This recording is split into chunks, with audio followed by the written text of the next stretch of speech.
Magkakasunod na tawag ang natanggap ni Zyron ng hapong yon, habang abala siya sa ipinapatayong building. Ano na naman bang kailangan mo, ma'am? Mahinang saad niya nang makitang nakarehistrong pangalan ng ina sa dinukot na cellphone. Gusto na sana niyang i-ignore ang tawag dahil marami siyang kailangang tapusin. Pero hindi niya magawa-gawa dahil tiyak niyang katakot-takot na sermon na matatanggap niya rito pag uwi. Nakakainis lamang dahil para pa rin siyang binatilyo kung itrato ng ina. Samantalang malapit nang mawala sa kalendaryo ang edad niya. Ma'am, ano ba yun? Pakibilisan naman po dahil may ginagawa ako dito sa site. Tamad niyang sabi matapos sagutin ang tawag nito sa kanya. Mas importante pa bang mga iyan kesa sa nag-iisang nanay mo na tumaguyod sa inyo, ha? Mr. Zyron De Castro? Palatak nito sa kanya. Nangingiwing na ilayo niya na lamang ang cellphone sa tenga dahil parang masisira ang eardrums niya sa malakas at matinis itong boses. Saglit niyang nahilot ang sentido bago ibalik sa tenga ang hawak na cellphone. Importante to, ma'am. Para sa iyo to. Sa business mo. Remember? Libre ko nga itong ginagawa para sa inyo eh. Para hindi na kayo mahirapan pa. Nagagawa niyo pa akong sermon na parang bata. Sinadya niyang hinaan ang huling sinabi. Dahil kung hindi niya yun gagawin ay tiyak niyang manunumbat din ang ina niya sa pagpapalaki nito sa kanila. Bagaman may pagkatakles ay mahal na mahal nila ito. Nagawa sila nitong bigyan ng magandang buhay sa likod ng pagiging solo parent nito matapos silang ipinagpalit ng ama sa mas maayos na pamilya. Kinalimutan na nila ang padre de pamilya ng kanilang tahanan, katulad ng paglimot nito sa kanila. Umuwi ka ng maaga anak at may pag-uusapan tayo. Pinal nitong sabi bago putulin ang linya. Naiiling na lang niyang ibinalik ang cellphone sa bulsa at muling inabala ang sarili sa pagtatrabaho. Marami kasi siyang proyekto pero mas inuna niyang tapusin ang isa muli sa mga branches ng boutique shop ng kanyang ina. Bahay at trabaho, sa ganun lamang tumatakbo ang buhay niya. Ewan ba niya kung bakit hindi niya magawang pilitin ang sariling mag-enjoy kahit na isang beses man lang kasamang mga kaibigan o kahit na ang mga pinsan. Gusto niya kasing ma-secure ang future, hindi lamang sa kanya kundi pati na rin ang sa pamilyang bubuuin niya. Gusto niya kasi na kung papasok man siya sa isang relasyon ay iyong seryosohin niya. Yung wala ng hiwalayan. Ayaw niya ng panandalian. Gusto niya yung babaeng mapipili ay ang babaeng dadalhin niya sa harap ng altar. Binatilyo pa lang siya noon ng pangarapin niyang ganoon. Kaya rin talaga siyang nagsikap na tapusin ang kolehiyo at ipasa ang napiling kurso. Kung proud sa kanyang inay, mas proud siya sa sarili. Dahil sa nagawa niyang maabot ang tugatog sa kabila ng pangmamaliit at panghuhusga sa kanila ng mga kamag-anak nila sa side ng kanyang ama. Na kesyo wala silang mararating. Ngunit heto't kasamang pangalang Zyron De Castro sa isa sa mga tanyag na negosyante sa loob at labas man ng bansa. Pero sa ngayon ay trabaho muna ang aatupagin niya. Tsaka na lamang siya lalagay sa tahimik kapag nakita niya na yung babaeng magagawang patigilin ang pag-ikot ng mundo niya. Once na makita niya na ito. At kapag nangyari yun, ay hindi niya ito pakakawalan. Ititira niya ito sa malaking bahay at ituturing na parang isang reyna. Gabi na rin ang maisipan ni Zyro na umuwi. Ini-off niya kanina ang cellphone upang hindi na maabala pa. Kaya't nang tignan niya yun maraming missed calls mula sa ina. Ganito bang maaga para sa'yo ha, Zyron? Nakapamewang si Carla nang salubungin ng panganay na anak. Ma'am, alam mo namang marami akong trabaho. Tambak ang schedules ko. Hindi ang makapagpahinga nga hindi ko na halos nagagawa eh. But still I'm sorry. Ano po ba kasi yun? Bagaman pagod ay naroroon pa rin ang pagiging mahinahon sa kanya. Puno siya ng respeto sa magulang. Pero kung iba siguro ay baka nasungitan. Or worse, pinatulan niya na. Marahas na hangin ang pinakawalan ni Carla. Ipinatong nito ang kanang kamay sa balikat ni Zyron at inayang maupo. Pasensya ka na anak. Hindi ko maiwasang mainis sa'yo eh. Dahil mas prioridad mo palagi ang trabaho kesa yung mga request ko sa'yo. Nagtatampong anito. I'm doing this for us, ma. Alam ko naman anak, Pero kailangang maging masaya ka naman. Hindi ko naman maaatim na paruot parito ka lang sa bahay at sa kumpanya mo. Abay anak, tumatanda na rin naman ako. Ano ba naman yung mapasaya mo ko sa pamamagitan ng pagbibigay mo sa akin ng apo at ng asawang makakasama ko dito sa bahay kapag wala kayo ni Sixto? Nalulungkot na ako dito eh. Sige naman na anak. Malapit naman ang ika-70th birthday ko eh. Yun na lang ang regalo mo sa akin. Oo nga naman kuya. Pagbigyan mo na si mom. Segunda naman ni Sixto, nakakauwi lang. Bakit kaya hindi ikaw ang gumawa? Mahilig ka sa babae, hindi ba? Masungit na sabi ni Zyron. As if mapayag naman si ma'am na maunahan kita, no? Unahan mo, gagaya ko. Anito tsaka nagmanos sa ina. Sira ulo ka, talagang bata ka. At tupagin mo muna yung pag-aaral mo at hindi yung mga babae na yan. Andyan lang naman yung mga iyan. Palatak ni Carla sa bunsong anak. Tapos naman na si Sixto pero hindi pa nito nakukuha ang lisensya sa pagiging abogado. Hindi kasi ito katulad ni Zyron na puro pagnenegosyo ang hilig. Pagtulong sa mga taong napagkakaitan ng hustisya ang nais ni Sixto. Kaya't law ang kinuha nito. Ma'am naman, dami niyo namang sinasabi. Biro lang naman yun eh. Napapakamot ulo na lang nitong sabi.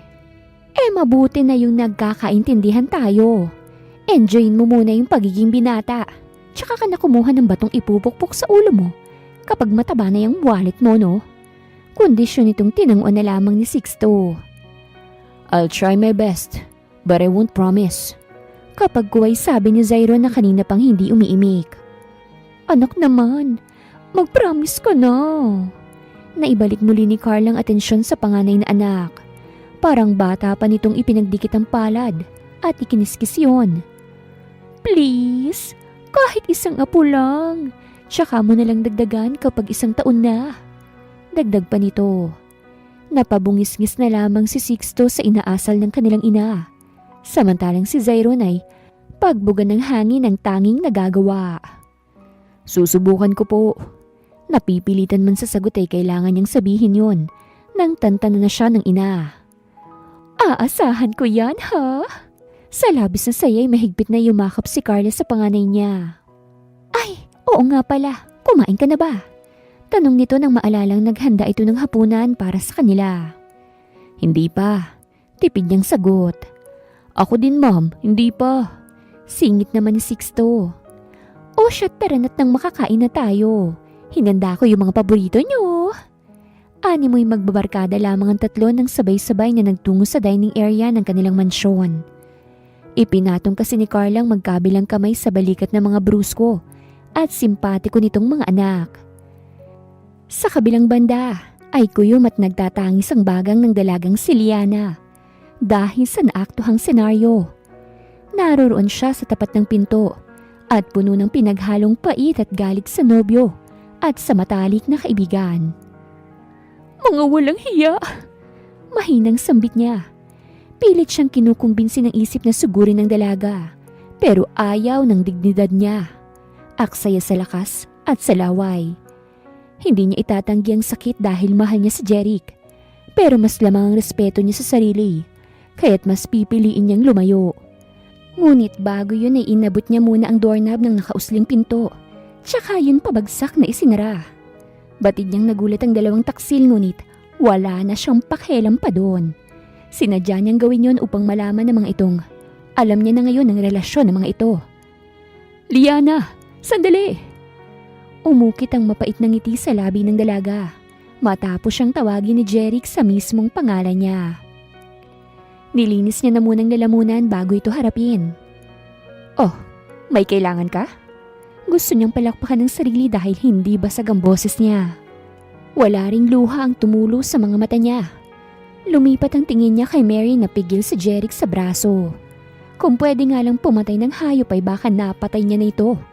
Ang lawak pa kasi ng ngiti nito sa kanya. Ang saya mo naman yata. Trophy ba para sa iyong pag-ahas sa lalaking yan? Ang hilig mo talagang manghinayang sa mga tira-tira, no? Yung mga halos basura na? Nanunuya niyang sabi rito. Walang hiya ka! Akma sana siya nitong susugurin nang ito naman ang pigilan ng lalaki. Mary, ano ba? Sita dito ni Jeric. Tumigil ka na. Pinanlakihan pa nito ng matang babae para lamang patigilin. Yan, tama yan. Sitahin mo yung asal hayop mong nobya. Nagkakalat eh. Tsaka nga pala, sakali mang hindi si Karma kumilos para igante ko sa ginawa niyong ito sa akin, ay ako nang kusang gagawa nun para sa inyo. Mga walang hiya kayo. Mga wala kayong respeto sa mga sarili nyo.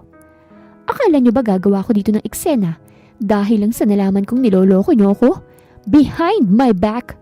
Huh, never. Sa ganda kong to, iiyak lang sa yung lalaki ka? No, never. Ang OA ng mukha nyo mga tsaka. Pagkasabi noon, taas noo siyang tumalikod. Na hindi nga siya lumingon kahit paulit-ulit siyang tinatawag ni Jeric.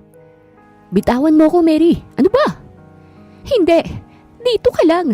Magkakaanak tayo kahit hindi mo na pwedeng habulin pang babaeng yan. Rinig niyang sambit ng mga ito dahil hindi pa naman siya gaanong nakalalayo. Liana, sandali. Pakinggan mo muna ako. Hindi ko gustong mangyari to sa akin. Natukso lang ako eh. Sigaw nitong ikinakuyom ng kamao niya. Walang hiya ka? Sinong tangang maniniwala sa rason mong hayop ka? Hindi ginusto pero may nabuo? Kapal talaga ng mukha mo? Buong tapang niyang sininghalan ng lalaki matapos itong lingunin. Please, isang chance lang oh. Liana, pangakong aayusin ko ito. Pilit nitong inaalis ang kamay ni Mary na mahigpit ang kapit sa braso niya. Nasisiraan ka na ba talaga ha, Jeric? Paano kami ng anak mo? Kita ni Liana ang sakit sa mga mata ng kaibigang inakala niyang tunay sa kanya. Umukit na lamang ang mapait na ngiti sa labi ni Liana. Tahimik na lamang siyang pumihit at sinimulang muli ang paglayo. Hindi naman kasi siya tanga, lalong hindi martir, para bigyan pa ng second chance ang isang katulad ni Jeric na bagaman minahal niya na at lahat, ay nakuha pa rin siyang saktan at lokohin. Mahigit 2 taon din sila ng lalaki. At sa 2 taon na yon ay napuno muli siya ng pag-asa matapos mawalang mga magulang na nagbigay buhay sa kanya. Ipiniramdam sa kanya ni Jeric na hindi siya nag-iisa. Ngunit ngayon, heto, at dama niya na naman ang matinding kalungkutan dahil siya nalang ulit ngayon mag-isa. Sa malayo lamang siya nakatingin habang naglalakad. Blanko ang isipan niya kaya't hindi niya malaman kung saan ba talaga siyang pupunta. Panay lamang ang lakad niya hanggang sa hindi niya namalayang narating niya na pala ang dagat. Saglit siyang huminto upang pagmasdan ng malawak na seawall na naroroon. Tulala siyang lumapit doon at walang pakialam na naupo sa gitna ng mga magkasintahang nakatambay doon mismo. Niwala siyang pakialam kung pinagtitinginan na siya ng mga tao. Basta't ang importante sa kanya ngayon ay mailabas niya ang sakit na dulot ng 2 taong binigyan niya ng puwang sa puso at maging sa buhay niya. Saan ba ako nagkulang ha? May mga bagay bang naibibigay si Mary na hindi ko maibigay kaya mo ko pinagpalit sa kanya? Yung ligaya ba ng katawang lupa na hinahanap mo sa kanya mo nakukuha? Kaya mo to nagawa sa akin? Kasi hindi ko maibigay yon. Grabe ka naman! Ang sakit naman ng ginawa mong to. Ang sakit sobra. Kung alam ko lang na ganito palang ibibigay at ipaparanas sa aking pag-ibig, sana pala iniwasan ko na noon pa. Tuloy ngayon nasasaktan ako. Umiiyak ako dahil sa letseng pag-ibig na yan. Ang brutal masyado ng pag-ibig. Kung sino pa yung nagmamahal ng totoo, siya pa tong niloloko. Panay ang pag-agos ng masaganan niyang luha habang inilalabas ang lahat ng sakit. Nahinto lamang siya ng kalabitin ng dalagang nasa tabi niya. Ate, baka naman po pwedeng doon ka na lang sa may baybayin maglabas ng hinaing mo. Nakakaistorbo ka po kasi. Nahihiya pa nitong sabi. Napatingin tuloy siya sa mga kabataang may kapares. Ang mga dalagay merong hawak na bulaklak at chocolates. Mapait siyang ngumiti. Valentine's nga pala ngayon. Araw ng mga puso. Samantalang ang puso niya ay nagluluksa. Sorry, Nahihiya niyang paghingi ng paumanhin sa mga ito. Doon lang din sa kanya tumalabang matinding kahihiyan. At katulad sa kung papaano siyang nakarating doon, ay siya rin katulad ng paglisan niya. Kalat na rin ng dilim nang tuluyan siyang makauwi. Mabuti na lang at hindi na siya naabutan pa ng ulan sa labas. Kahit papano ay nakiayon pa rin sa kanya ang panahon. Mukhang hinintay nitong makauwi siya bago ibagsak ang malakas na ulan. Paano na ngayon? Ano nang plano mo ngayon, Liana? Mahina niyang tanong habang nakatanaw sa malungkot na kalangitan. Naroroon siya sa veranda at may hawak na tasa ng kape. Mugto na ang kanyang mga mata pero wala pa ring patid ang pagtulo ng kanyang luha. Sinasaway na siya ng kanyang isip pero sadyang taksil ang mga luha niya. Kung kailan ba naman kami nagplano na ng kasal? Tsaka naman to nangyari. Ano po bang mali sa akin, Diyos ko? Dahil ba hindi ko pa magawang ibigay sa kanya ang dangal na iniingatan ko? Kaya siya pumhato sa maituturing kong matalik kong kaibigan. Pinawi niyang luha kasunod ng pagsimsim niya sa kape. Nanatili pa siya doon ng mga ilang minuto bago maisipang ipahinga na ang sarili. Hindi niya magawang kumain dahil hindi niya maramdaman ng gutom. Wala din naman siyang gana. Tanghali na rin ang magising si Liana. May pasok dapat siya ngayon pero dahil katrabaho niya ang mga nanakit sa kanya, ay mas pinili niyang magkulong sa bahay maghapon. Ano bang problema, Liana? Never kang umabsent sa trabaho kaya nakapagtatakang hindi ka pumasok kanina. Hindi niya inaasahan ang biglang pagdalaw sa kanya ng manager nilang si Luis ng hapong yon. Pasensya na po, sir, pero hindi ko na po gustong pumasok pa. Magpapasa na lang po ako bukas ng resignation letter. Nahihiyang anya rito na nagpakunot sa noo ng lalaki. Anong rason mo? Cheating. Tipid niyang tugon. Tumangu-tango naman ng lalaki na mukhang nakukuhang ibig niyang ipahiwatig. Noon ko pa napapansin ang kakaibang kinikilos ng best friend at ng boyfriend mo. Ayoko lang syempreng manghimasok dahil labas na ako sa kung anumang problema ng mga empleyado ng H&J Enterprise. Huwag ka nang mag-resign. I-a-assign na lang kita sa Maynila. And if you want ay pwede kang sumabay sa akin bukas. Sa unang pagkakataon ay nakita niya itong ngumiti sa kanya. Kung katulad siguro siya ng mga babaeng nagkakagusto sa matikas nilang manager na si Luis, ay baka kinilig na siya sa ginawa nitong pagngiti sa kanya. Inilipat din po kayo? Curious niyang tanong dito. Yup. So paano? Babalikan na lang kita dito bukas After lunch, okay? Aasikasuhin ko pa kasi ang pagda-transfer ko sa'yo. Paalam nito. Sige, thank you so much, Sir Luis. Anya. Luis na lang. Ngumiti itong muli sa kanya sabay gulo sa buhok niya. Tipid siya dito ngumiti. Nagpaalam na rin sa kanya ang lalaki dahil may gagawin pa umano ito. Mas mainam na rin siguro yun. Wala rin naman akong maiiwan dito kaya hindi mabigat para sa akin na umalis. Mahina niyang sabi. Mabigat na hangin ang pinakawalan niya bago nagtungo sa kusina. Ngayon niya pa lamang naramdaman ng gutom, kaya't ngayon lang siya maghahanda ng pagkain. Tipikal na agahan lang ang hinanda niya.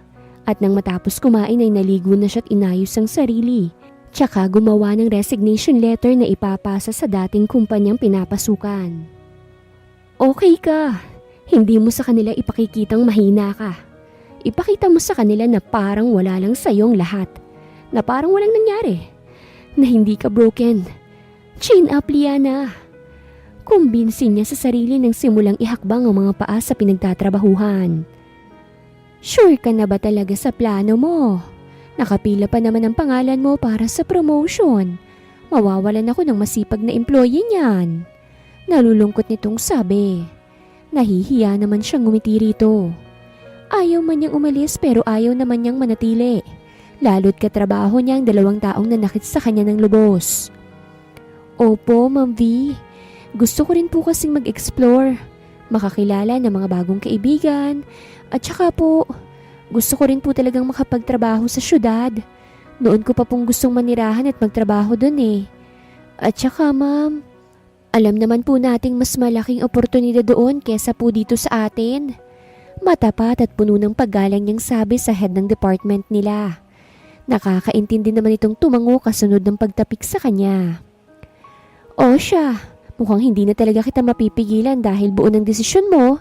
Basta, huwag kang makakalimot ha. Mangamusta pa rin sa maganda mong boss. Pabiro nitong sabi. Oo naman po, Ma'am V. Naku, mamimiss kong maladyos ang employee ko. Pahabol pa nito kasunod ng pagtayo at pagyakap sa kanya. Natatawa na lamang siyang gumanti ng yakap. Laking pasasalamat niya na hindi na sa kanya nagtanong si Ma'am V. Higit sa lahat ay hindi na muli pang nag-cruise ang landas nila ng dating nobyo maging ng dating kaibigan. Habang pauwi ay naisipan niya ng mamili ng mga kakailanganin niya para sa biyahe. Nagpa-take out na lang din siya ng kakainin niya para mamaya dahil magiging abala siya sa pag-ayos sa mga gamit. Plano niya na rin kasing ibenta ang bahay niya dahil dun niya na sa Maynila gustong tumira for good. Ready ka na? Matamis ang ngiting bumungad kay Liana matapos pagbuksan si Luis. Tipid siya dito ngumiti bago sumagot. Oo. Hindi ka naman ba nahirapang magpaalam kay V? Paboritong empleyado ka pa naman nun. Tanong nito kapag Juan. Hindi naman. Sagot niya. Kinuha na nito ang gamit niya at ipinasok sa loob ng compartment ng sasakyan. Pwede kang matulog muna. Gigisingin na lang kita kapag tanghali na. Nito. Kasalukuyan na nilang binabaybay ang kahabaan ng kalsada. Tipid siya dito ngumiti, kasunod ng kanyang pagtango. Wala rin naman siyang maisip na topic nilang dalawa kaya't minabuti niyang tulugan na lang muna ang mahabang biyahe. Samantala, abala si Zairon sa pagpirma ng mga papeles na naroroon sa ibabaw ng kanyang mesa. Natambak na yon dahil palagi siyang nasa site. Focus siya doon nang may biglang pumasok. Sinong nagsabing pwede kang pumasok? Tamad at masungit niyang tanong kay Marlon. Kaibigan niya ito simula pa nung college. Hindi niya nga lang ito gaanong sinasamahan dahil puro babae lang naman ang inaatupag. Grabe ka naman sa gwapong kaibigan mo. Hindi mo man lang ba ako na-miss? Kunwari nasasaktan nitong sabi. Hinila pa nito ang silyang naroroon at saka doon na upo. Sira ulo, ano bang kailangan mo? Hindi niya binibitawan ng ballpen. Patuloy pa rin siya sa ginagawa. Isang beses niya lang na tinapunan ng tingin ng kaibigan. Para lang siguraduhin ito nga ang walang paalam na pumasok sa opisina niya. Grand opening ng ipinatayo kong bar sa Makati bukas ng gabi. Nag-invest ka doon ng 50%, kaya hindi pwedeng wala ka roon. Seryoso pa nitong sabi. Doon niya lang ibinaba ang hawak na ballpen tsaka sinalubong ang tingin ng kaibigan. What time? Tanong niya rito. Saglit pa muna itong nag-isip bago sumagot. Siguro bago mag-8 dapat nandun ka na. Hihintayin kita ha. You know the address. Oh bye bro. Marami pang kailangan gawin kahit hindi na kita iistorbohin. Tumayo na ito at marahan siyang tinapik sa braso. I-check mo na yung schedule mo dude. Nisipan itong pahabol bago tuluyang umalis. Wala naman siyang ibang gagawin bukas ng gabi. Kaya talagang makakapunta siya. Babalikan niya na sanang ginagawa ng tumunog ang cellphone niya. Tinignan niya lang yun at hindi na nag-abala pang sagutin ang tawag ng kung sino. Unknown kasi ang nakarehistrong numero at kapag ganun ay hindi niya talaga sinasagot. Hihintayin niya na lang munang mag-send sa kanya ng message ang numerong yon para sa pagpapakilala bago niya tanggapin ang tawag nito sa kanya. Matulin pang lumipas sa mga oras. Hanggang sa hindi na ni Zairon na malaya ng oras. Inabot na siya ng dilim sa loob ng opisina. Talagang tinapos niya kasi ang nakatambak niyang trabaho para naman maging magaan ang trabaho niya bukas. Inaabuso mo na ng sobrang katawan mo anak. Anong oras na pero ngayon mo lang naisip na umuwi? Puno ng pag-aalalang sinalubong ni Carla ang panganay na anak. Humalik na muna si Zairon sa pisngi ng ina. Bago dito magpaliwanag kung bakit ginabi siya ng husto. Tinapos ko lang po yung mga natambak na trabaho, ma'am. Kumain ka man lang ba ng hapunan mo? Yes, ma'am. Tipid ang ngiti niyang tugon. O sige na, magpahinga ka na. Ipaghahanda kita bukas ng masarap na agahan. Tumango na siya't iniwan ng ina doon. Oh, kamusta naman ang nilipatan mo? May new friends ka na ba agad? Bungad na kagad kay Liana ni Ma'am V na tumawag kagad sa kanya. Pagka-out niya sa nilipatang trabaho. May mga nakakausap naman po ako dito. Actually, niyayaya nila akong mag-bar at pumayag naman po ako. Magiliw niyang kwento dito. Liana!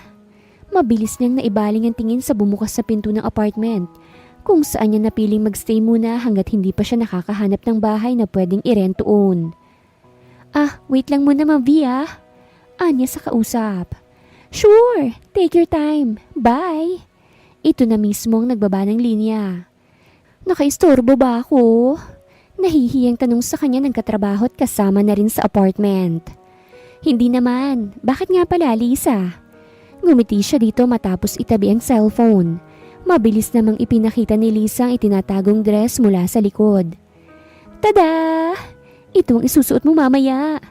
Excited nitong sabi. Nangunot naman ang noo niya dahil mai-expose masyadong likod niya sa itim na backless dress na ito. Oh, bawal sabi ang KJ eh. Take this na, okay? Magpapaganda pa ako para naman mapansin ako ni Sir Luis. Kinikilig pa nitong sabi. Unang kita pa lang kasi nito sa lalaki ay nahulog na ito agad. Bye, Nabi! Kumaway na ito at patakbong lumabas. Naiwan naman siyang iiling-iling habang sinisipat ang isusuot niya mamaya. Bahala na. Sambit niya at saka naghanap ng ipapares niyang sandal sa dress na ibinigay ni Lisa. Saktong 7:00 nang matapos si Liana sa pag-aayos sa sarili. Kinulot niya na lamang ang tuwid at mahaba niyang buhok para maiba naman. Light lang din ang makeup niya dahil dun siya sanay. Ang blooming ng makeup mo, P. Parang a-attend ka lang sa prom ah. Nakangiting puri sa kanya ni Lisa. Salamat, ikaw din ang ganda mo. Puri niya dito. Thanks. Hindi ba dito pupunta si Sir Luis para sunduin tayo? Tanong nito habang panay ang tanaw sa labas ng gate. Walang sinabi eh. Pero ang alam ko dadaan na lang siya sa bar pagkatapos ng ginagawa niyang proposal.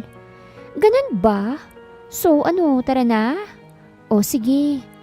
Sabay na silang sumakay sa sasakyan ni Lisa at tuluyang binaybay ang kahabaan ng kalsada. Hindi naman kalayuan ng bar, kaya't ilang minuto lang ay naroroon na sila. Pagpasok pa lang ay nakakaindak na tugtog na ang bumungad sa kanila. Medyo siksikan sa entrance pa lang dahil grand opening ng bar na ngayon palang bubuksan para sa mga tao.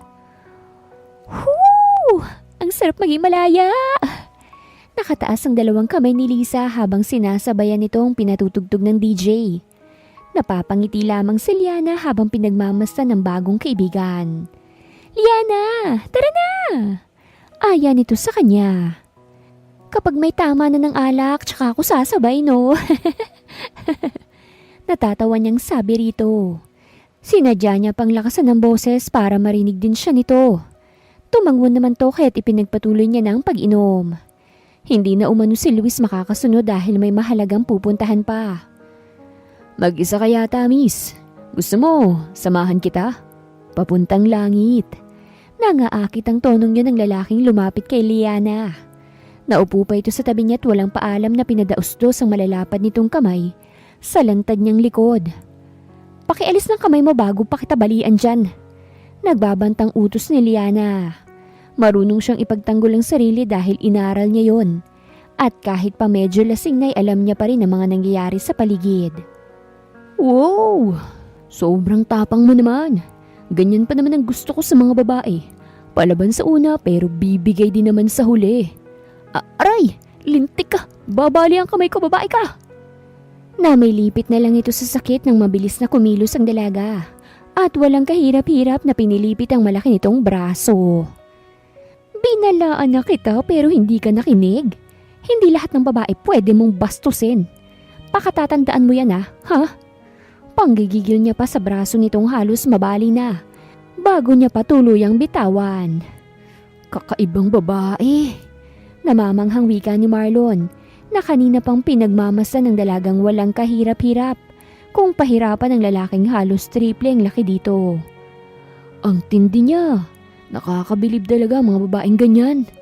Yung mga ganyan ang palagi kong iiwasan kahit paubod ng ganda eh. Dahil kapag nagalit yan, titiklop ka kahit maskulado ka pa. Diba bro? Baling ito kay Zyron na tahimik lang na pinagmamasan ng dalagang. Ngayon sinisimsim muli ang kupitan ng alak nito. Lintik naman Zyron, para naman ako nakikipag-usap sa hangin sa'yo.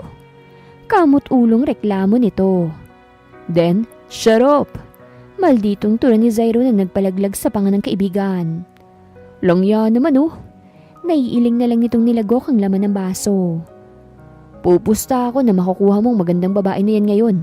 Kanina mo pang tinitignan eh. Ni hindi ka nga kumukurap kahit isang beses. Ngising tudyo ni Marlon kay Zairon. Pero imbis na sumagot sa kantsaw na yun ng kaibigan, ay ngumisi lamang siya dito. Mukhang mapagbibigyan ko ng request sa akin ni Mama. Pagkasabi, tumayo siya at iniwan ng kaibigang napanganga na lamang. At mula sa likod ng dalagay sumabay siya sa nakakaakit nitong sayaw. Masyadong lantad ang likod mo. Bulong niya sa mismong tenga ng dalaga na nagpaigtad dito. Don't move. I'm covering your back that you're exposing too much. Maotoridad niyang utos sa dalaga na parabang pagmamay-ari niya ito. Hindi naman ni Liana maintindihan ng sarili kung bakit, imbis na kabang maramdaman, ay pananabikang namutawi sa kanya. Nais niya kasing makita ang mukha ng lalaking merong baritonong tono. Ngunit ayaw naman siya nitong payagang humarap. Sino ka ba? At saka, bakit ka ba masyadong nakikialam? Pagsusungit niya sa lalaki. Huminto siya sa pagsasayaw dahil natatamaan na ng pang-upo niya ang harapan ng lalaki. Na sa tingin niya ay nabubuhay matapos idikit ang sarili nito sa kanya. Zairon, your soon-to-be husband. Pagkasabi, pinaharap siya nito at mapangahas siyang siniil ng halik. Nanlaki ang mga mata niya sa kapangahasan nito. Gumapang pang malalapad nitong kamay sa likod niya na nagbibigay init lalo sa buong sistema niya. Hindi ito ang unang beses na nakaranas siya ng halik. Ngunit sadyang nakakapanghina ng tuhod ang halik na iginagawad sa kanya ng estrangherong lalaki. Darang na darang siya sa halik nito. Bawat hagod ng dila at labi nito'y nagbibigay ng matinding kiliti sa kanya. Ramdam niya kaagad ang pamamasa kaya't napakapit na siya rito. We can't make it here. Sa unit tayo. Paus na bulong ni Zairon sa dalaga nang pakawalan niya ang matamis at malambot nitong mga labi. Hinaplos niya pa ang mukha nito't pinatakan ng halikang noo, pati na ang tungki ng matangos nitong ilong na nagpapula sa magkabilaan nitong pisngi. Hindi niya itatangging maganda ang dalaga. Marami na siyang nakitang magagandang dilag. Pero sadyang sa dalagang ito lamang siya nagkaroon ng interes. Pero hindi kita kilala. Sa wakas ay sambit ng dalaga. You'll know me soon. Isang pilyong ngiti ang binigay ni Zairon bago akayin palabas sa bar nila ng kaibigang si Marlon na napanganga na lang sa mga pinaggagawa niya. Sa sasakyan pa lang ay naglulumikot na ang malalapad na palad ng binata sa hita ng nadadarang na dalaga. Tuluyan ang nawala sa wisyo si Liana dahil sa kakaibang init na hatid ng hindi kilalang lalaki sa kanya. Halos kapusin sila ng hangin nang sa wakas ay tuluyan nilang narating ang unit ni Zairon. Sa elevator pa lang kasi, hindi na paawat ang binata sa pag-angkin sa labi ng dalaga. Paa ang ginamit ng binata upang sarhan ang pinto dahil buhat niya na ang kauna-unahang babae na nagawang buhayin sa unang pagkakataon ng natutulog niyang dragon. Marahan ang ginawang paghiga ni Zairon kay Liana. Bawat madaanan ng labit kamay niya ay nagpapanginig at nagpapaliya dito. Akin ka lang. Walang ibang sino man ang pwedeng umangkin sa'yo ng ganito kung hindi ako lang. Paus na sabi ng binata. Kasunod ng dahan-dahan niyang pag-alis sa saplot nitong kanina niya pang naisirain noong nasa loob pa lang sila ng kotse. Tanging paghiling-hing na lamang ang nagagawa ng dalaga. Bago sa kanya ang ganitong mga pangyayari. Ngunit nagagawa niyang sabayan ang bawat kilos at galaw ng binatang masyadong mapangahas sa lantad na lantad niyang katawan. Say my name. Paus na utos ng binata habang nakapwesto sa magkabilang hita ng dalaga. Napakagat na muna si Liana ng ibabang labi bago ito tawagin sa mismong pangalan. Zairon! Mariin niya na lamang na ipikit ang mga mata. Kasunod ng pagsabunot niya dito nang walang paapaalam nitong sinambang parteng yon ng katawan niya. Paulit-ulit niyang tinawag ito mula sa pangalan hanggang sa tuluyang manginig. Tama na! Nanginig na siya't lahat ngunit ayaw pa rin itong tumigil sa ginagawa. Ni wala itong tinira ni isang katas. Lahat ay sinimot nito. Naibaling niya na lamang sa kabilang direksyon ng tingin ng simula nitong tanggalin ang telang nagtatago sa alaga nitong kanina pang nagwawala. Look at me. Mapagmando nitong utos sa kanya. Nagmisulan siyang alipin nito nang sundin niya ang utos nitong yon. Sunod-sunod na lamang siyang napalunok nang lumantad sa birhin niya pang mga mata. Ang alaga nitong wawasak sa kanya ngayong gabi. Ang laki naman yata niyan. Nahihintatakutang saad ng dalaga. Napangisi sa binata. Hindi yan kakasya sa akin. Anya pa. Hindi natin malalaman kung hindi natin susubukan. But don't worry, I'll be gentle. Mga salitang kasinungalingan para sa kanya dahil hindi naman yun nangyari. Para siyang inararo ni Zyron. Panay mura pang lumalabas sa bibig nito pero imbis na sitahin ay nasiseksihan pa siya dahil ang lamig ng malalim nitong mga boses. Hindi na halos ni Liana mabilang kung ilang beses nilang inabot ang rurok ng kaniig. Basta't ang tanging niya lamang alam ay madaling araw na nang tantanan siya nito. Siguro naman makakabuo agad tayo dahil kung hindi ay gabi-gabi kitang panginginigin. Mahinang sambit ni Zyron habang pinagmamasdan ng natutulog na dalaga. Napangiti na lamang siya dahil sa dami ng kiss mark na iniwan niya sa leeg at maging sa magkabilang balikat nito.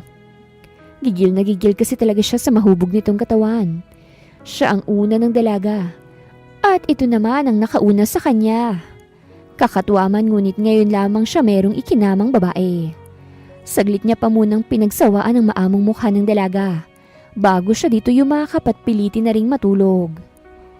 Sikat ng araw ang nagpagising kay Liana kinabukasan. Ang bigat ng pakiramdam niya nang magising. Gusto niya sanang mag-inat pero parang may mabigat na bagay ang nakadagan sa binti at bewang niya. Ay putya! Natutok niya na lamang ang bibig nang sa paglingon niya. Isang matikas at simpatikong lalaki ang bumungad sa kanya. Nilinis niyang biglang lalamunan nang mag-flashback sa kanya ang lahat ng nangyari kagabi. Ano ba itong nagawa ko? Halos sabunutan niya ang sarili dahil ganun-ganun niya na lang kung isuko ang sarili. Sa hindi naman niya ganun kalubos na kilalang lalaki. Samantalang sa dating nobyo hindi niya magawang isuko ang iniingatang dangal. Malalim ang ginawa niyang paghinga bago dahan-dahang inalis ang kamay nitong nakaakap sa kanya. Napigil niya biglang paghinga nang gumalaw ito't mas yumakap pa sa kanya. Diyos ko po! Kahit ubod ng gwapo itong tumikim sa bataan ko hindi naman po ako dito magpapaabot pa. Impit niyang dasal. Ilang segundo muna ang pinalihis niya bago muling alisin ang kamay nitong nakadagan sa kanyang bewang. Tsaka lang siya nakahinga ng maluwag nang sa wakas ay matanggal niya na ang pagkakayakap at ang pagkakadantay ng binti nito sa hita niya. Ngunit mangyak-ngiyak naman siya sa hapding dulot ng nangyari sa kanila ng lalaki kagabi. Kanyon yata talagang alaga ng lalaking to Aray! Ngiwing daing niya habang dahan-dahang isinusuot ang saprot na ito mismo ang nagtanggal sa kanya kagabi. Ngayon lang nagtatayuan ang balahibo niya habang bumabalik sa kanyang alaala kung gaano sila kaagresibo ng lalaki kagabi.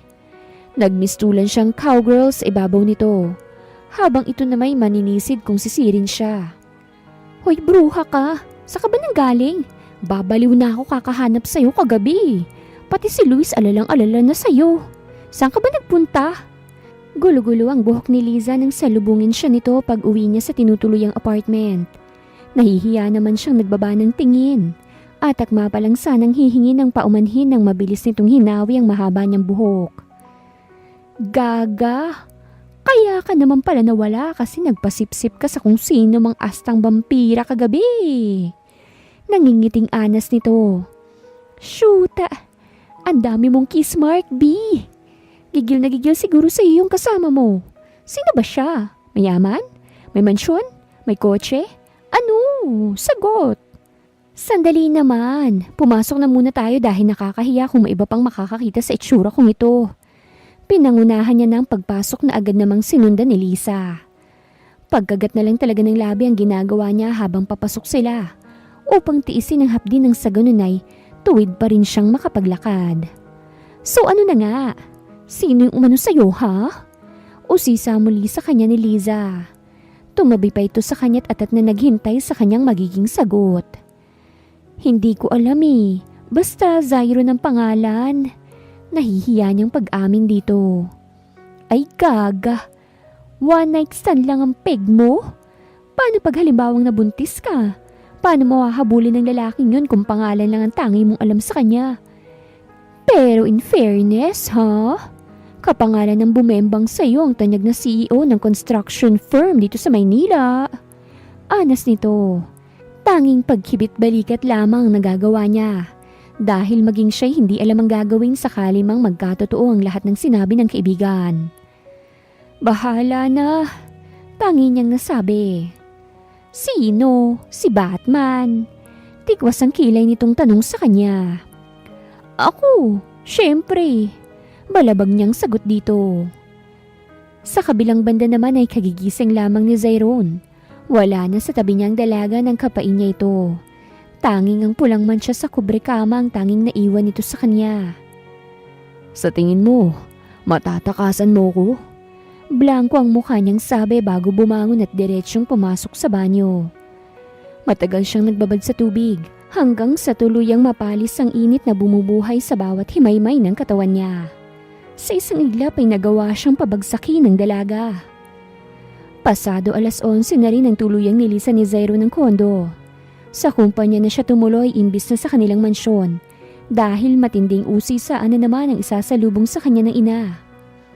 Bagaman naroroon na sa loob ng opisina, ay laman palagi ng isipan niya ang dalaga, na hindi na ito napalis kahit na ilang minuto man lang sa isipan niya. Binubuhay nito ang nakatago niyang alaga kahit wala naman ito sa tabi niya. Nang hindi na mapakali ay kumuha siya ng lapis at malinis na papel, at mano-mano doong ginuhit ang mukha ng dalagang nakasama kagabi. Laking panghihinayang niya na hindi niya magawang alamin ang pangalan nito. Simon, may isang tao kong gustong ipahanap sa'yo. Maotoridad niyang utos sa sekretarya nang sa wakas ay tuluyan niyang matapos ang ginuguhit. Ano po ba yun, sir? Magalang na tanong nito sa kanya. Hanapin mong babaeng to at dalhin mo siya sa akin. Do whatever it takes, makuha mo lang ang babaeng yan. Huwag kang magpapakita sa akin hanggat hindi mo siya nagagawang iharap sa akin. Iniabot niya ang papel dito kung saan niya iginuhit ang malaanghel na mukha ng dalagang nakasama kagabi. Sige sir, pero pwede ko bang malaman kung anong pangalan niya? Tanong nitong nagpakunot sa kanyang noo. Sa tingin mo ba, kung alam kong pangalan ng babaeng yan, mag-aaksaya pa ako ng oras para iguhit ang mukha niya sa papel? Find her, now! Itinuro niyang pintot matalim ang tinging ipinukol sa sekretarya. Nahilot niya na lamang ang sentido ng tuluyang mawala sa kanyang paningin ang sekretaryang si Simon. Hindi niya magawang ituon sa trabaho ang buong atensyon dahil okupado ng dalaga ang isipan niya. Kaya't minabuti niyang iwan na lamang ang kumpanya. Good afternoon, sir. Kabi-kabilaan ang ginagawang pagbati sa kanya ng mga empleyadong nakakasalubong habang binabaybay niya ang kahabaan ng hallway. Kita niya sa mga babaeng empleyado ang matinding paghanga na nagpapakibot sa sentido niya. Dahil oras ng trabaho, ngunit kung magtilian ng mga ito ay parang wala sa kanya-kanyang departamento. Do your work. Stop staring.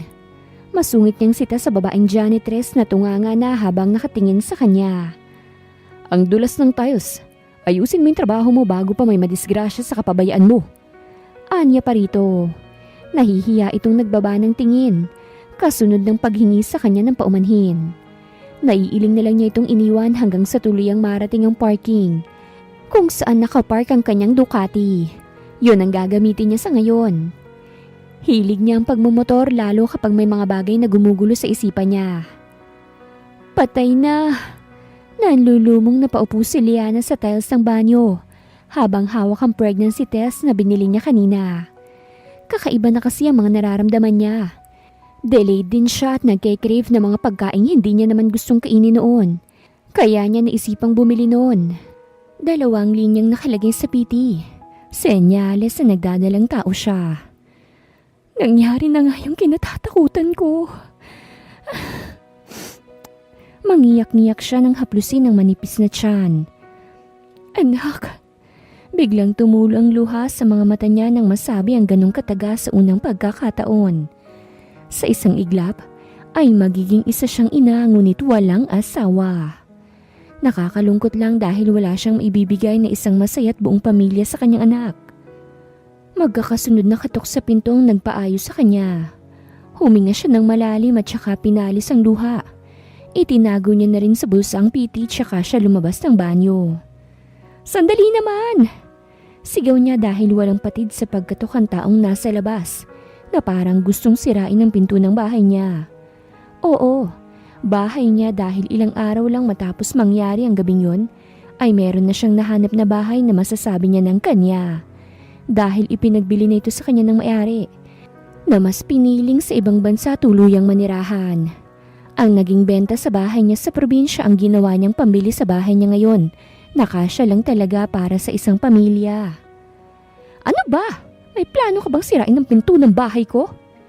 Nabitin sa area ang mga dapat niya pang sasabihin nang bumungad sa kanyang mga mata ang lalaking may dahilan kung bakit hindi siya dinatnan. "Sino ka?" "Huwag kang magpanggap na parang hindi mo ko kilala. Halos mabaliw ka sa katatawag sa pangalan ko habang paulit-ulit nating inaabot ang Mabilis niyang natakpan ng walang kapreno-preno nitong bibig dahil nakakahiya kung may makakarinig. Tumingkayad pa siya para maabot niya lamang ito. "Bunganga mo naman, Leche." Pinanlakihan niya pa ito ng mata kasunod ng paglingalinga sa paligid. "Move!" Inalis nito ang kamay niyang nasa bibig nito at parang bagong kasalang sila kung buhatin siya nitong papasok ng bahay. Napahinto na lamang ito nang marinig ang pagbagsak ng isang bagay mula sa bulsa niya. "You're pregnant?" Nang huhulang tanong nito bagaman hindi pa nakikita ang dalawang guhit ng kit, ay alam na nito kung para saan yun. Hindi." Tanggi niya na nagpakunot sa noo ni Zyron. Ibinaba siya nitong saglit upang kunin ang nahulog na piti mula sa kanyang bulsa. Kung bakit ba naman kasi sobrang babaw ng bulsa niya, nakita tuloy nito. Wala pa naman siyang planong ipaalam dito. "Really?" Tikwas ang kilay nito na pumihit paharap sa kanya matapos pulutin ang PT. "Then what's the meaning of this?" Seryosong tanong nito sa kanya habang dahan-dahang lumalapit. Napapalunok naman siya habang dahan-dahan ang ginagawang pag-atras. Napulot ko lang yan." Kung todo deny niya pa. "Sa loob ng bahay mo? Sa tingin mo talaga maniniwala ako sa mga kasinungalingan mo? Marami akong ipinunla sa'yo, kaya hindi imposibleng magkaroon ng supling dyan sa sinapupunan mo. Buntis ka, magkakaanak na tayo. Tama ako, hindi ba?" Tuluyan niya itong nasukol. Wala siyang kawala sa mapanuri nitong mga tingin. "Ano naman ngayon kung buntis nga ako? One night stand lang ang nangyari sa atin." Giit niya. "No, it's not. Sinabi ko sa'yo bago pa lang kita angkinin na magiging asawa kita. At ngayon natin yon gagawin." Anito kasunod ng pagbuhat sa kanya. At mabilis na pagpasok sa kanya sa sasakyan nitong sa harap ng bahay niya lang ipinarada. "Ano ba? Baliw ka na. Hindi ikaw ang magdidesisyon kung hindi ako. Kaya ibalik mo ako sa loob." Singhal niya dito. "Masama sa buntis ang magalit, kaya kumalma ka dyan." Mahinahong anito na nagpalaki naman sa butas ng ilong niya. Sira ulo ka pala eh. Sino yung tangang hindi magagalit matapos mong basta nalang kunin? Naiwang nakabukas yung pinto ng bahay ko. Pag nawala talaga yung mga gamit ko doon, humanda ka talaga sa akin. Nagingit-ngit sa galit na banta niya pa rito. "Isa pa talaga ha, hahalikan na kita dyan." Banta rin nito ngunit hindi siya nagpatalo. Ginulo niya ang pagmamaneho nito. "Damn it! Madidisgrasya tayo na ba? Madadamay pang anak natin, Liana." Galit ang natataranta nitong boses. Kung hindi kasi nito nakabig pa kaliwang manibela, ay baka sumalpok na sila sa kasalubong na van. "You're insane!" Sorry." Gusto niyang sabunutan ng sarili sa katangahang nagawa. Nanginginig ang kamay nang magbaba siya ng tingin. Tsaka niya lang kasi napagtanto ang katangahang nagawa. Muntik na sila. Madadamay pa sana ang wala pa nilang kaalam-alam na anak sa hindi niya pinag-isipang kilos. "Hindi ko sinasadya. Gusto ko lang namang ibalik mo ako sa bahay ko." "No, magtino ka dyan. I assure you na wala ni isa mang gamit sa bahay mong mawawala. Kailangan na kitang iharap kay ma'am ngayon din mismo dahil ikaw ang ipangreregalo ko sa kanya. Ako? Bakit naman ako? Mukha ba akong regalo? Our baby. Pagdatama nito. Bahala ka. Basta iuwi mo ako pagkatapos. Kondisyon niya lang dito. Sinabi ko namang hindi, di ba? Ilang beses ka bang inirin ng nanay mo't hindi mo magawang intindihin ang salitang hindi pwede? Napipika na nitong sabi. Ang tigas naman ng mukha mong sabihan ako niyan. Dialogue ko dapat yan eh. Ako nga ang dapat na mapika sa'yo. Dahil hindi ka nakakaintindi na gusto kong iuwi mo ako pagkatapos. Nakulong na lamang ang mga salitang nais niya pang sabihin nang biglang kabigin nito ang batok niya at mapangahas siyang hinalikan sa labi. Binalaan na kita pero hindi ka nakinig. Parusa ko yan sa'yo. Masungit nitong sabi tsaka muling ipinagpatuloy ang pagmamaneho. Huwag nang makulit ha. Ginulo pa nito ang buhok niya bago isagad ang bilis ng pinatatakbong sasakyan. Namuka, sa nanay mong punta natin, hindi sa impyerno. Mahigpit na lamang siyang napakapit sa upuan dahil sa kabang dulot ng pagiging kaskasero nito. Hindi ka mapapano lalo kung akong driver mo. Kumindat pa ito kaya't ang kilay niya biglang nagpalpitate. Langya ka? Pag itong anak mo na paano lagot ka talaga sa nanay mo? Sapo ang manipis na tiyan nang takutin niya ito. Tsaka lang siya nakahinga ng maluwag nang unti-unti nitong binagalan ng pagmamaneho. Takusa, mahina niyang sabi. I'm not. Naisip ko lang na tama ka nga. Sumusukong nito. May gusto ka bang kainin? Kapag ko ay tanong nito sa kanya. Wala, katatapos ko lang kumain nung dumating ka. Okay, matulog ka na muna. Gigisingin na lang kita kapag nando na tayo. Mahinang mando nito. Ayoko. Sabihin mo na muna sa akin kung paano mo nalaman kung nasan ako. Pinahanap kita. Tipid lamang na sagot ni Zayron sa kanya. Siguro hindi mo makalimutan yung ginawa natin ano? Kaya mo ko pinahanap. Pinunlaan kita kaya't natural lang nahanapin kita. Sure mo na agad na may mabubuo? Paano pala kung baog ako? You're not. Nakangising sambit nito at napaismid sa kanya. Wala na rin naman siyang ibang maisip na sasabihin, kaya't ibinaling niya na lang ang tingin sa labas ng bintana ng sasakyan. Liana. Sasamahan kitang magpa-check up bukas ha? Oh, sige.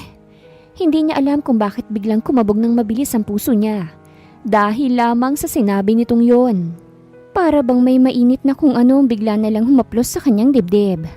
Mabilis na lamang siyang nag-iwas ng tingin nang umiti ito. Bigla siyang nahiya sa mapuputi at pantay-pantay nitong ngipin. Ayaw niya ring ipakita ang naging epekto ng ngiti nitong iyon sa kanya. Ilang minuto pa'y tuluyan na nilang narating ang mansyon ng mga De Castro. Uy, Zayron, bakit ang daming tao dito sa inyo? May okasyon ba? Tanong kagad ni Liana nang makapasok sila sa loob. Nakakahiya naman tong suot ko. Nakapambahay lang ako tas silang gesente ng mga damit. Nagmistulan siyang batang nahihiya nang magtago siya sa likod nito. Nakita tuloy ng mga bisita ni Carla ang pagngiti ng kilalang masungit at istriktong CEO ng construction firm at nagtatayugang mga hotel sa syudad. You're still gorgeous. Bulong nitong nagpainit sa magkabilaan niyang pisngi. Let's go. Ipakikilala kita kay Mom. Nagpatangay na lamang siya dito nang akayin siya nito sa may parting hardin. Mom! Tawag ni Zayron sa inang nakikipagtawanan sa mga kaibigan nito. Marahan pang naging paglingon ni Carla. Otomatikong lumapad ang ngiti nito nang makitang merong kasamang babae ang panganay na anak. Mukhang nakapili na rin sa wakas ang panganay mo ah.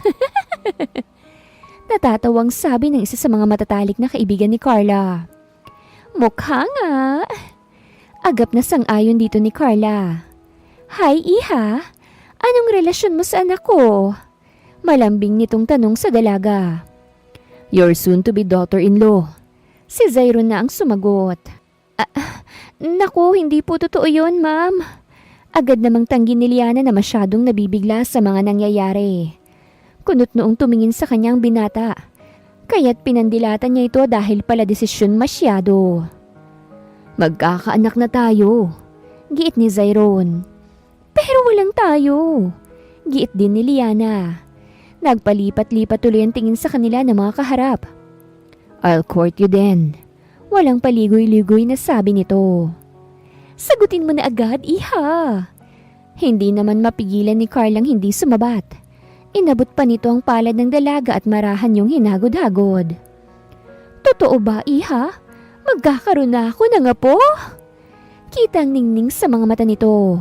Halata mo talaga ang labis na pananabik magkaroon lang ng sariling apo. Opo, ma'am. Nahihiyang sagot niya. Ano ka ba? Tita na lang. Nagulat siya nang yakapin siya nito. Thank you, iho. Hindi mapapantayan ng kahit na anumang material ang regalo niyong ito sa akin. Masungit man niyang anak ko, pero mabuti ang tao. Bigyan niyo ako ng maraming apo kapag kinasal na kayo, ah. Ginagapan nito ang kamay niya kasunod ng paghaplos sa manipis niyang tiyan. Hello, baby. Excited na si mamitang makita at makarga ka. Bilisan mo sa pagpapalaki sa tiyan ng mami mo, ha? Anito habang patuloy na hinahaplos ang kanyang tiyan. Nagkatinginan sila ni Zyron at naiiling na ngumiti sa isa't isa. Clingy yang si ma'am. Bulong nito sa kanya. Ayos lang. Nung nabubuhay si ma'am parang katulad lang siya ni tita. Mamaya na yung bulong-bulungan nyo. Hiramin ko muna itong nililigawan mo anak ha. At nang maipakilala ko sa mga amigas ko. Gusto sanang umangal ni Zyron dahil plano niyang ilibot ang dalaga. Ang kaso naunahan na siya ng ina. Naiiling na napangiti na lamang siya habang pinagmamasdan ng mga ito. She's beautiful. Nagulat na lang si Zyron sa biglang pagsulpot ng kapatid. Bakit nandito ka? Masungit na tanong ni Zyron sa kapatid. Bakit? Dito rin naman ako nakatira. Iisang nanay natin, kaya bakit ka pa nagtataka? Natatawang sagot nitong ikinarolyo ng mga mata ni Zyron. Stop staring at her. She's mine. Mapang-angking banta ni Zyron kay Sixto nang mapansing titig na titig ito sa babaeng isang buwan niya ring pinahanap. Isang buwan din siyang hindi halos makatulog dahil palaging pumapasok sa isipan niya ang dalaga. Oh, kailan ka pa natutong bumakod sa babae ha? Hindi pa naman siguro kayo kaya wag mo masyadong bakuran. Inaasar lamang ni Sixto ang nakatatandang kapatid dahil ngayon niya lang ito nakitang ganito. Though nagagandahan talaga siya sa ipinakilala nito sa kanilang ina. Hindi mo ko kayang kalabanin. You know me, Sixto. Pagkasabi iniwan niyang kapatid nangingiti-ngiti. But she's also my type. Habol pa ni Sixto na nagpatigil sa kanya. Matalim niya itong tinignan kasunod ng pagbalik niya sa kanina'y kinapupwestuhan. Kuenelyuhan niya ito't mata sa matang tinignan. Wag mo kong susubukan! Gigil niyang sabi sa kapatid. Natuon tuloy ang tingin sa kanila ng mga tao. Zyron! Sixto! Ano bang ginagawa niyo? Umalingaw-ngaw ang nagsasaway na boses ni Carla. Ginoong mga bata kayo? Konsumido nitong nilapitan ng mga anak. Kasunod si Liana na nagugulat sa inaakto ni Zyron. Ano bang problema? Maghiwalay nga kayo. Pumagit na ito't pinamewa nga ng mga anak. Birthday ko ngayon tapos ganyan kayo? Ang daming tao hindi niyo ba napapansin? Ano ba problema? Mahinahong tanong nito sa mga anak habang nagpalipat-lipat ang tingin sa dalawa. Ano walang sasagot? Umarko ang isang kilay nito dahil ni isa sa dalawa hindi man lang nag-aabalang magsabi kung ano bang nangyayari. Zyron, tinatanong ka. Kinalabit na ni Liana ang lalaki dahil blanko lamang ang tingin nito sa ina maging sa kapatid. Let's get out of here. Happy birthday, Mom. Excuse me. Pagkasabi, hinila niya ng dalaga paalis doon. Tinatawag pa sila ni Carla ngunit wala ng plano pa si Zyron na bumalik. Baka masuntok niya lang ang kapatid kapag pinilit niya pang bumalik doon. Uy, ano ka ba? Nakakabastos naman yung ginawa mo kay tita. Tinatawag tayo pero hindi ka man lang nakinig. Ano ba kasing problema? Naroroon na sila sa loob ng sasakyan at kasalukuyang binabaybay ang kalsada. Pabalik sa bahay ni Liana. Kukunin natin ang mga gamit mo. Malamig ang boses na sambit ni Zyron. Kainis naman to. Hindi naman yan ang sagot na gusto kong marinig sa'yo eh. Napahalukip-kip sa inis niyang sabi pero imbis na sagutin nito ang tanong niya, tinaasan lamang siya nito ng kilay.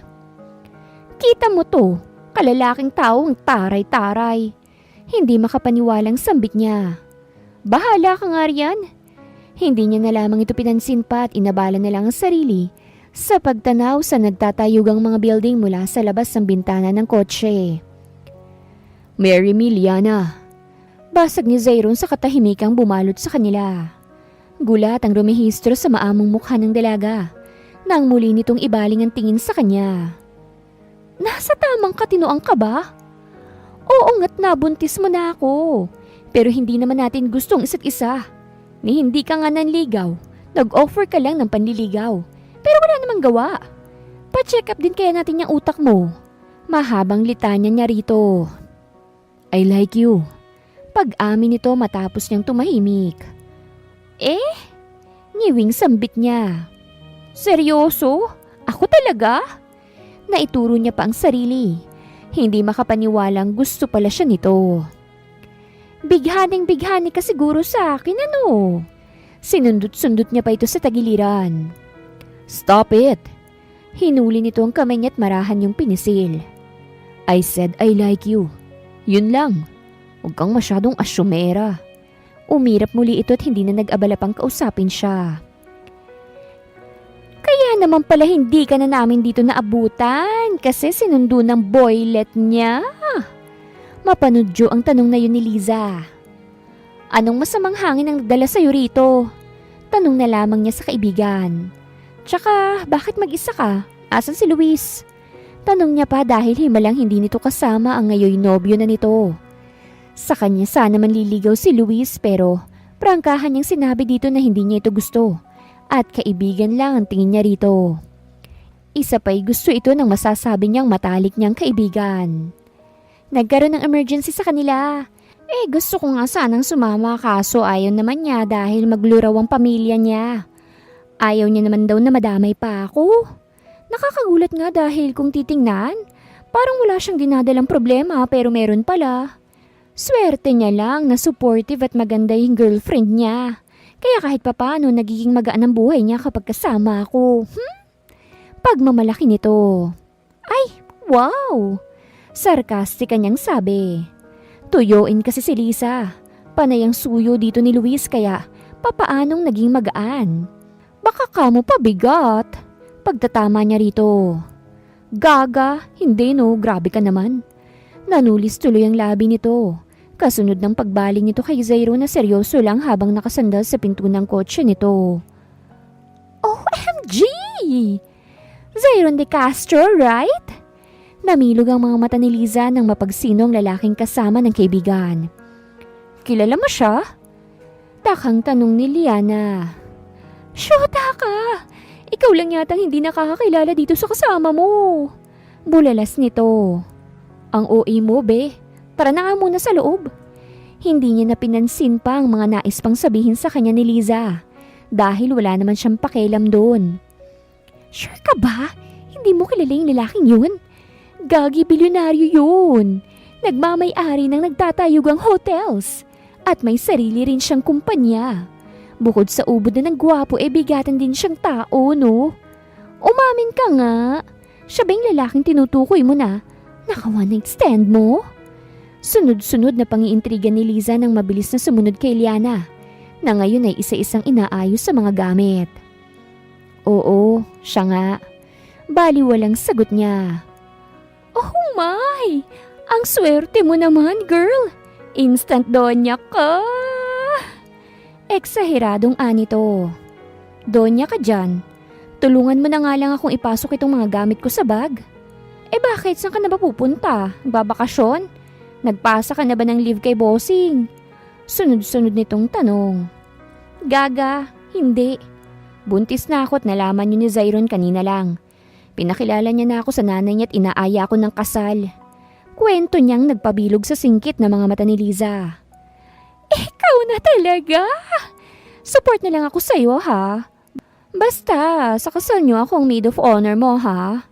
Anitong tinawanan niya lang. Uy, Zayron, huwag mong pababayaan tong kaibigan ko, ha? Ingatan mo yan. Minsan niyang niloko ng walang hiya niyang ex kaya huwag mo nang lokohin. Dahil marami kaming makakalaban mo. Marami kaming nagmamahal sa bruhang to eh. Ani Liza kay Zairo nang pagtulungan na nila ni Liana ang paglalabas sa dalawang maletang malalaki. I will. Tipid lamang na sagot ng binata. Lihim na lang nung napangiti si Liana dahil parang hinaplos ang puso niya. Ang genuine kasi ng pagkakasabi nito. Lumipat ka na lang dito sa bahay nang hindi mo na kailangan pang magbayad ng renta buwan-buwan. Masinsinang sabi ni Liana sa kaibigan. Bago pa pumasok sa loob ng sasakyan na si Zyron mismong nagbukas para sa kanya. Naku, hindi ko tatanggihan yan. Thank you, B. Ingat kayo kapag may kailangan ka magsabi ka lang.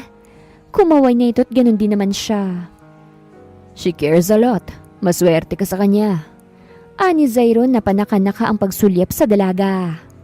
Maswerte din naman siya sa akin. Nakangiting sagot niya na agad namang sinang-ayunan ng binata. Sa kondo mo ba tayo tutuloy? Kapag kuway tanong ni Liana. Sa munisipyo na muna. Sagot nitong nagpakunot sa kanyang noo. Anong gagawin natin doon? Bakas ang pagtataka sa kanyang mukha nang tanungin niya ito. You'll know. Sagot lamang ito at dinagdagan pang bilis ng sasakyan. Kasal! Gulat na bulalas ni Liana nang sabihin ng mayor na nalaman niyang ang kaibigan pala niyang si Zyron umano ang magpapakasal sa kanila ngayon na mismo. Yup. Ngiting sagot ng binata tsaka kinabig sa bewang nagugulantang sa kanyang dalaga. Sira ulo ka bang talaga? Singhal niya rito. Mukhang binibigla mong girlfriend mo pare Natatawang anas si Zandro na siyang mayor ng lungsod. Pag-usapan niyo na muna yan. Tawagin mo na lang ako kapag okay na ha. Akma na sana sila nitong iiwanan ng pigilan to ni Zyron. Hindi na siya pwedeng tumanggi pa dahil dinadala niya na ang tagapagmana ko.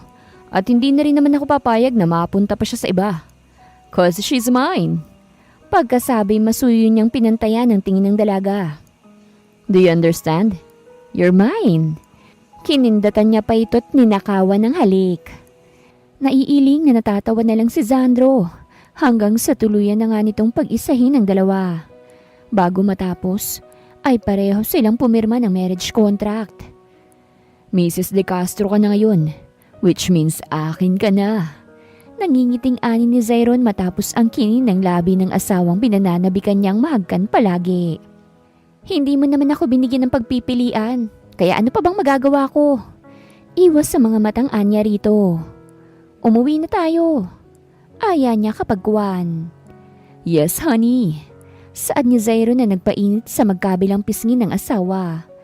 Napangiti siya dahil hindi sa kanya nakalagpas ang biglang pamumula ng asawa. Tuloy ay parang gusto niya itong pupugin ng halik.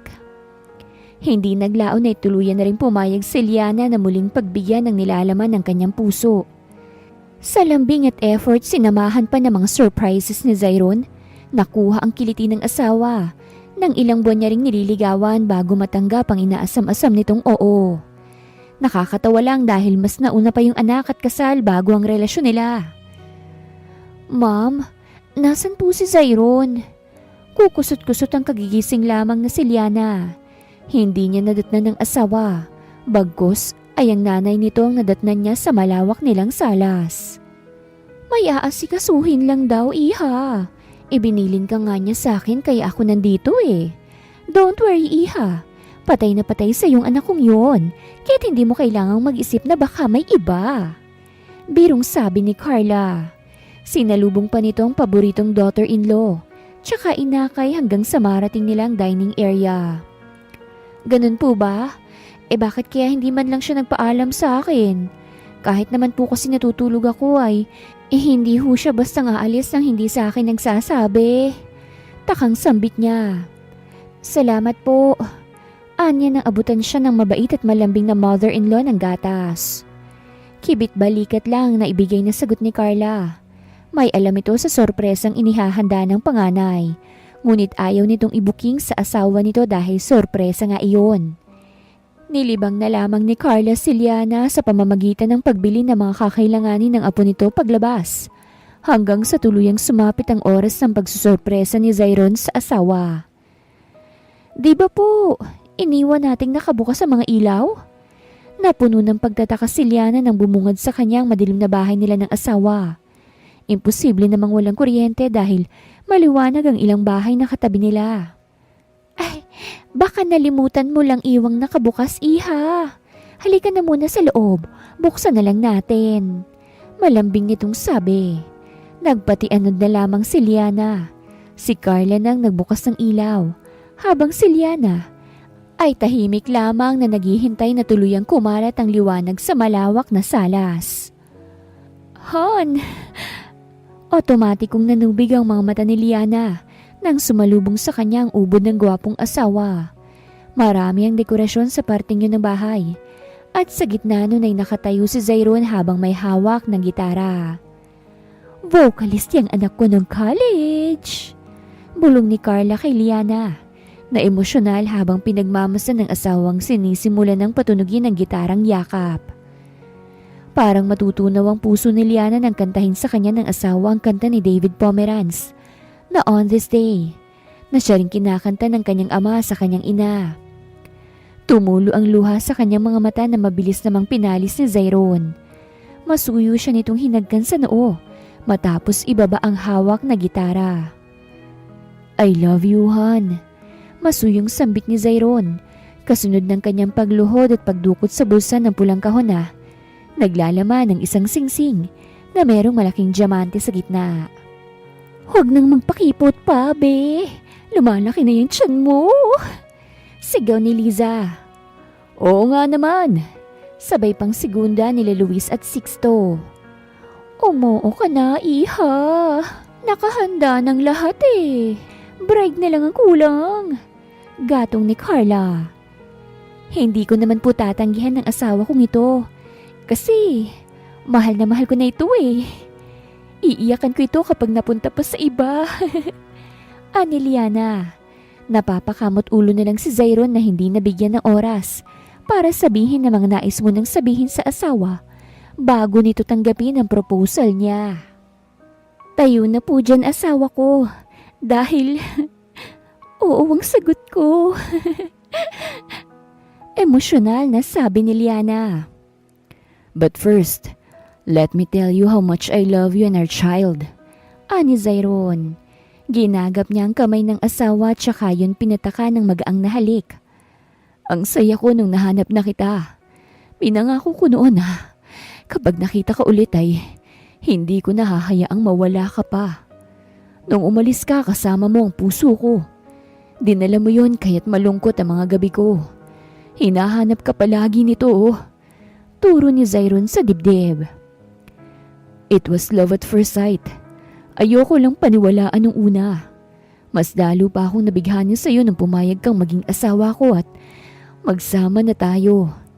Excited akong umuwi palagi dahil sabi ka kong makita ang matatamis mong mga ngiti. Palagi akong may dahilan para magsumika pa. Binigyan mo ng kulay at liwanag ang makulimlim kong mundo. Thank God, binigyan niya ako ng isang katulad mo. Napakaswerte ko. Isa ako sa mga lalaking maswerte dahil binigyan ako ng Diyos ng isang babae na merong mabuting puso. Ubod ng lambing bagaman may pagkataklesa at maging si Liana ay natawa dahil totoo ang sinabing yun ng kanyang asawa. I love you so much, Liana Moreno de Castro. Let's get married again and let's promise our love sa mismong bahay ng Diyos. Puno ng pagmamahal na inialay ni Zyron ng singsing sa pinakamamahal na babae. Oo. Oo, Han. Halo-halo ang emosyon ng nararamdaman niya sa mga oras na ito. Sobrang saya niya na sa wakas, merong isang Zyron na binigay sa kanya ng Diyos matapos niyang mabigo. Napatawad niya ng dating nobyo pati ng dating kaibigan. Kahit hindi ang mga ito humingi ng kapatawaran sa kanya. Nawala man ang mga taong inakala niyang totoo sa kanya pero sadyang dakila ang Diyos. Dahil dinala siya nito sa mga taong totoong nagbibigay halaga at pagmamahal sa kanya. Isinuot ni Zyron ng singsing sa asawa at sa harap ng mga taong mahalaga sa kanila'y pinagdaop nila ang kanilang mga labi. Ilang araw lang matapos ang proposal ay tuluyan silang ikinasal. Hindi naglaon ay isinilang na rin ni Liana ang una nilang anak na nasundan pa ng nasundan sa bawat pagdaan ng taon. 5 nagagwapuhan at nagagandahang mga chikiting ang kanilang nabuo na pinuno nila ng sobrang pagmamahal. Pinalaki nilang may takot sa Diyos at may respeto sa mga nakatatanda. Tinuruan din nila ang kanilang mga anak na huwag papaapi kapag naaargabyado na. Kapwa silang nagpapasalamat dahil binasbasan sila ng Diyos at biniyayaan ng hindi mapapantayan ng kahit na ano lamang na yaman dito sa mundo. Wakas!